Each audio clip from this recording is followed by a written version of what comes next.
بسم الله الرحمن الرحيم.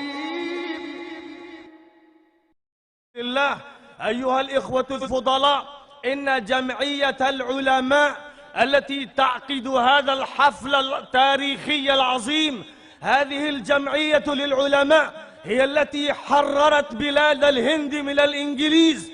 هذه الجمعية التي تنتمي إلى الإمام مجدد الألف الثاني السرهندي، وإلى الإمام ولي الله الدهلوي، وإلى الإمام أحمد بن عرفان الشهيد، وإلى الإمام محمد قاسم النانوتفي، وإلى الإمام رشيد أحمد الغنغوهي، وإلى الإمام محمود حسن الديوبندي، وإلى الإمام حسين أحمد المدني.